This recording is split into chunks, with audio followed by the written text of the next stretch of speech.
Calabozo ang nakatalang top 8 provincial most wanted person na may kasong statutory rape sa isinagawang operasyon ng PNP sa Nicolas, Cebu City. Magbabalita dyan si Patrolwoman Flora May Azares. Arestado ng kapulisan ng Cebu City ang top 8 most wanted person na may kasong statutory rape sa Cabrero Street, Barangay Basak, San Nicolas, Cebu City noong ika-1 ng Pebrero taong kasalukuyan.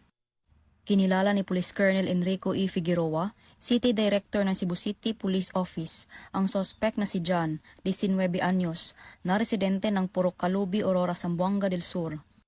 Batay sa ulat ng pulisya, bandang alas 11 ng umaga, nang maaresto ng mga otoridad ang sospek sa bisa ng warrant of arrest para sa kasong statutory rape na inisyu ni Honorable Annalyn Fernando R. Costanilla, Presiding Judge ng Regional Trial Court, Branch 30, Aurora, Zamboanga del Sur, na walang rekomendadong piyansa.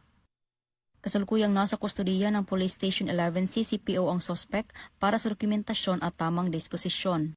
Ang matagumpay na pagkaaresto ng sospek ay bunga ng pinagsanib puwersa ng Police Station 11 CCPO at Zamboanga del Sur Municipal Police Station Police Provincial Office. Ang Cebu City PNP ay patuloy sa masigasig nitong operasyon sa pagtugis ng mga kriminal upang tiyak na mapanagot sa batas. Dahil sa bagong Pilipinas, ang gusto ng pulis, ligtas ka. Mula dito sa Central Visayas, ako ang inyong PNN correspondent, Patrolwoman Flora May Azares, alagad ng batas, tagataguyod ng Balitang Pulis.